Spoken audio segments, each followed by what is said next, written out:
விரயம் விரயம் விரயம்.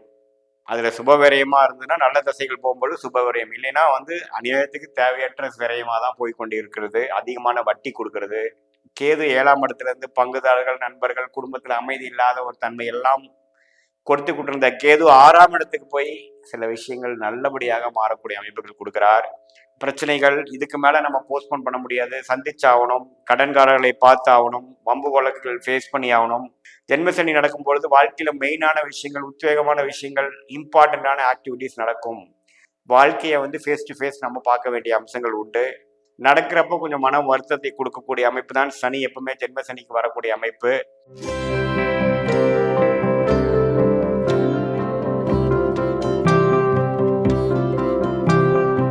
வணக்கம், நான் உங்கள் அன்பான சயின்டிபிக் வேதிக் அஸ்ட்ராலஜர் அஸ்ட்ரோரெட்டி பேசுகிறேன். நல்லது நினைப்போம், நல்லதே நடக்கும்.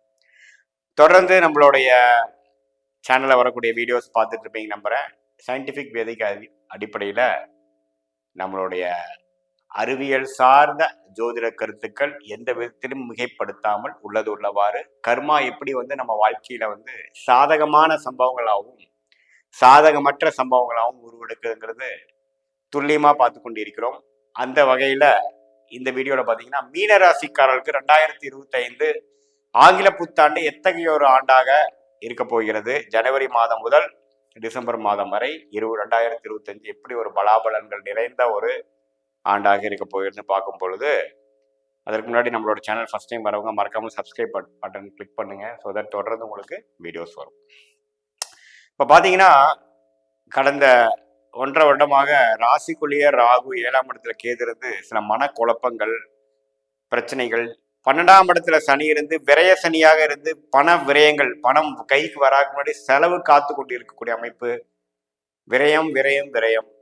அதுல சுப விரயமா இருந்ததுன்னா நல்ல தசைகள் போகும்போது சுப விரயம், இல்லைன்னா அநியாயத்துக்கு தேவையற்ற விரயமா தான் போய் கொண்டு இருக்கிறது. அதிகமான வட்டி கொடுக்கறது, தேவையற்ற விஷயத்துல செலவு பண்றது, போட்ட காசு திருப்பி எடுக்க முடியாத ஒரு நிலைமை, ஒரு சுப விஷயத்துக்காக ஒரு வீடு, வண்டி, வாகனத்துக்காக செலவு பண்ணக்கூடிய அமைப்புலாம் நிறைந்த ஒரு கலாபலங்கள் நிறைந்த மீனராசிக்காரன் போய் கொண்டிருந்தது கடந்த ஒரு வருஷமாக.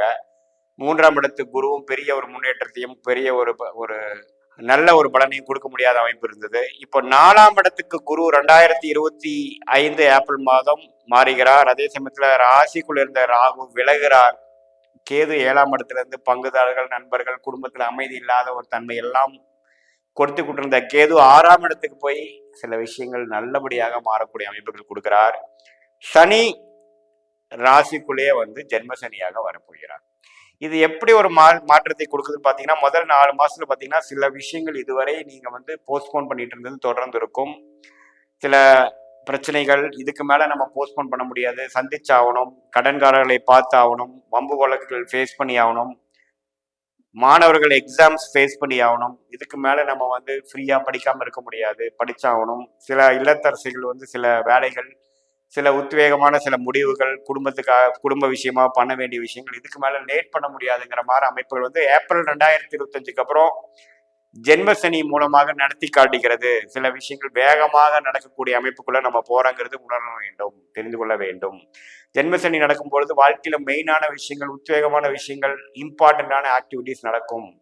இப்போ ஃபார் எக்ஸாம்பிள், குடும்பத்துல கருத்து வேறுபாடுகளோட சில ஃபேமிலி போயிட்டு இருக்கக்கூடிய அமைப்புகள், இதுக்கு மேல அவங்களுக்குள்ள வாழ முடியாதுங்கிற மாதிரி அமைப்புக்கெல்லாம் தேவையான தீர்வு, ஒரு முடிவு எடுக்கக்கூடிய அமைப்பு இருக்கு. சில பேர்த்துக்கு பாத்தீங்கன்னா கடன் பட்டுட்டு இருக்காங்க, இதுக்கு மேல கடன்காரனுக்கு நம்ம ரீசன் சொல்ல முடியாதுங்கிறதுக்கு அது தேவையான ஒரு ரிசல்ட் கொடுக்கக்கூடிய அமைப்பு. வம்பு வழக்கில் இழுபறியா போயிட்டு இருக்கு, அதை ஃபேஸ் பண்ணி அதுக்கு என்னென்ன பண்ணணுமோ அது பண்ணக்கூடிய அமைப்பு. அது மாதிரி இதுவரை நம்ம கொஞ்சம் தள்ளி போட்டுட்டு இருந்த விஷயங்கள் இதுமேல் தள்ளி போட முடியாதுங்கிற மாதிரி ஏப்ரல் 2025க்கு அப்புறம் மீனராசிக்காரர்கள் ஜென்ம சனிங்கிற அடிப்படையில வாழ்க்கையை ஃபேஸ் டு ஃபேஸ் நம்ம பார்க்க வேண்டிய அம்சங்கள் உண்டு. அதன் மூலமாக சில தீர்க்க முடியாத விஷயங்களை தீர்த்து 2025-26க்கு அப்புறம் கொஞ்சம் மேன்மையான ஒரு அமைதியான ஒரு நல்ல வாழ்க்கையை வாழக்கூடிய அமைப்புக்கு வேணுங்கிற ஒரு ஃபவுண்டேஷன் கொடுக்கக்கூடிய ஒரு ஆண்டாக 2025 இங்க எடுத்துக்கொள்ள வேண்டும். என்னடா இது ஜென்ம சனி போட்டு பாடா படுத்துமான்னு பயப்படாம சில அவிழ்க்க முடியாத முடிச்சுகள், சில முடிவெடுக்க முடியாத சில விஷயத்துக்கு முடிவெடுத்து அதுக்கு வேணுங்கிற ரிசல்ட்டை பார்த்து அடுத்த கட்ட வாழ்க்கை நகர்வுக்காக நோக்கி போகக்கூடிய ஒரு அமைப்பை கொடுக்கக்கூடிய ஆண்டாக குறிப்பாக ஏப்ரல் 2025க்கு அப்புறம் கொடுக்குதுங்க. இதுவரை கடந்த 2 வருஷமாக எந்த விஷயத்துல நீங்க பாதிப்பும் எந்த விஷயத்துல மன நிறைவும் இல்லாம இருந்தீங்களோ அதுக்கு வேணுங்கிற தீர்வு கிடைக்கக்கூடிய, தீர்ப்பு கிடைக்கக்கூடிய ஒரு ஜட்ஜ்மெண்ட் டே என்று சொல்லப்படுகிற அதுக்கு வேணுங்கிற விஷயத்தை பார்க்கக்கூடிய அமைப்பு கிடைக்குது. அது நடக்கும் பொழுது கொஞ்சம் மனம் வருடக்கூடிய, ஒரு டென்ஷன் ஆகக்கூடிய, ஸ்ட்ரெஸ் ஆகக்கூடிய அமைப்புகள் இருந்தாலும் பிற்காலத்தை நீங்க திரும்பி பார்க்கும் பொழுது அந்த ஒரு விஷயம்தானாலதான் அடுத்த விஷயத்துக்கு நாம போக முடிஞ்சது.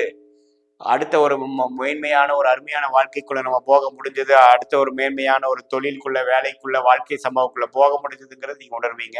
நடக்கிறப்போ கொஞ்சம் மன வருத்தத்தை கொடுக்கக்கூடிய அமைப்பு தான் சனி. எப்பவுமே ஜென்ம சனிக்கு வரக்கூடிய அமைப்பு. அது கொஞ்சம் அமாவாசை டைம்ல எல்லாம் பிறந்து சந்திரன் ராகுவோட சேர்ந்து, சனியோட சேர்ந்து இருக்கு, சந்திரன் சனியோட சேர்ந்து உங்க ஜாதகத்தில் இருக்குமாயின் ஒண்ணுமே ஜென்ம சனி தாக்கங்கள் அதிகமா இருக்கும்.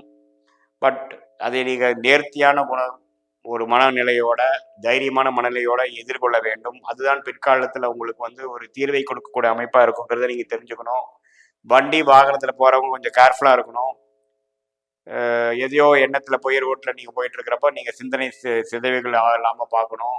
அதே சமயத்துல பங்குதாரர்கள் மற்றவங்களுக்கெல்லாம் கொஞ்சம் கேர்ஃபுல்லா இருக்கணும். கம்யூனிகேஷன் பண்ணிட்டு இருக்கக்கூடியவங்க ஒரு இமெயில் மூலமா மற்றது எல்லாமே கொஞ்சம் கேர்ஃபுல்லா பண்ணக்கூடிய அமைப்பு இருக்கு. திடீர்னு நாம பண்ணாத தப்புக்கு நம்ம வந்து பொறுப்பேற்கக்கூடிய அமைப்புகள் கொடுத்துரும். ஸோ 2024 ஏப்ரல் மாதத்திலிருந்து 2025 முழுக்க பார்த்தீங்கன்னா ஜென்மசனி தாக்கம் குறிப்பா பூரட்டாதி நட்சத்திரம், உத்திரட்டாதி நட்சத்திரங்களுக்கு அதிகமான தாக்கங்கள் இருக்கக்கூடிய அமைப்பு இருக்கு. கொஞ்சம் கேர்ஃபுல்லா இருக்கணும். பார்ட்னர்ஷிப்ல இருக்கிறவங்க கொஞ்சம் பார்த்து இருக்கணும். குடும்பத்தில் இருக்கிறவங்க கருத்து வேறுபாடுகள் வந்தாலும் கொஞ்சம் அட்ஜஸ்ட் பண்ணி போகணும். ஹெல்த் ஆல்ரெடி அஃபெக்டாக இருக்கிறவங்க கரெக்டான ட்ரீட்மெண்ட்டுக்கு பார்க்கணும். மாணவர்கள்லாம் கொஞ்சம் கேர்ஃபுல்லாக கான்சன்ட்ரேட் பண்ணி படிக்கணும். அதிக ஹார்ட் ஒர்க் பண்ணணும். அவங்களோட மீனராசி குழந்தைகளுடைய பேரண்ட்ஸ் வந்து கொஞ்சம் குழந்தைங்களை பார்த்து கவனிச்சு கொண்டு வேணும். நம்ம தண்டிச்சோம், நம்ம கடுமையாக இருந்தோம்னா வேலைக்காகாது. கொஞ்சம் தட்டி கொடுத்து தான் கொண்டு போகக்கூடிய அமைப்புகள் தேவைப்படுகிறது. அதே சமயத்தில் சில முடிக்க முடியாத கருத்து வேறுபாடு நிறைந்த உறவுகளாக இருந்தாலும் சரி, சில வம்பு வழக்குகளாக இருந்தாலும் சரி, ப்ராப்பர்ட்டி ரிலேட்டடான விஷயங்களாக இருந்தாலும் சரி, கடன்படுதலாக இருந்தாலும் சரி, எல்லாமே வந்து கொஞ்சம் ஃபேஸ் பண்ணி அதுலேருந்து நம்ம அடுத்த கட்ட நடவடிக்கை போகக்கூடிய அமைப்புகளும் கொடுக்குது. குரு 4ஆம் இடத்துக்கு வந்து தொழில் மேன்மை கொடுக்குது. என்னதான் இத்தனை பிரச்சனை இருந்தாலும் தொழிலில் கொஞ்சம் டெவலப்மெண்ட் இருக்கும். தொழில் போயிட்டு தான் இருக்கும். இடம் சார்ந்த விஷயத்தினால கொஞ்சம் ஆதாயம் பெறுவீங்கள். பிரச்சனையை முடிச்சுப்பீங்க. தாயார் மூலமாக சில பெனிஃபிட் வரக்கூடிய அமைப்புகள்லாம் உண்டு. ஸோ வேலை தொழிலில் வந்து ஒரு முன்னேற்றம் இருந்தாலும் சில பர்சனல் விஷயங்கள், ஃபினான்ஷியல் விஷயத்துக்கு சில விஷயங்கள் ஃபேஸ் பண்ணி நீங்கள் தீர்த்துக்கூடிய அமைப்பு இருக்குது. உடம்பு ரீதியான, மன ரீதியான விஷயத்தை கொஞ்சம் கேர்ஃபுல்லாக பார்த்து நம்ம ஸ்ட்ரெஸ் ஆகாமல், நம்ம வந்து உடம்பை வருத்திக்காமல், தூக்கத்தை இழக்காமல் இந்த ஒரு வருடம் கொஞ்சம் கேர்ஃபுல்லாக வந்து வேண்டியனால் 26க்கு அப்புறம் நல்ல முன்னேற்றத்தை கொடுக்கக்கூட ஒரு ஃபவுண்டேஷன் கொடுக்கக்கூடிய ஆண்டாக 25 அமையும். இது பொதுவான பலனை தவிர உங்களுடைய ஜென்ம ஜாதகத்தில் எத்தகைய தசாபுத்திகள் போய் கொண்டிருக்கிறது, உங்களோட லக்னத்துக்கு ராஜயோக தசைகள் போய் கொண்டிருக்கிறதா, அது வரக்கூடாத தசைகள் போய் கொண்டிருக்கிறதா பொறுத்து இப்ப நான் சொன்ன சாதகமற்ற பலாபலங்கள் கொஞ்சம் அதிகமாகவும் குறைவாகவும் நீங்கள் பார்க்கலாம், உணரலாம். இது வந்து அப்படி பார்க்கும்பொழுது உங்களோட தசாபுக்திகள் ஜென்ம ஜாதகம் பார்க்கும்பொழுது immediate future, long term future அப்படிங்கிறது நம்ம துல்லியமா பார்க்கலாம். இது வந்து ஒரு பொதுவான பலன்களே என்பதை நீங்க புரிந்து கொள்ள வேண்டும். மீண்டும் மற்றொரு காணொலியில் சந்திப்போம். நன்றி, வணக்கம்.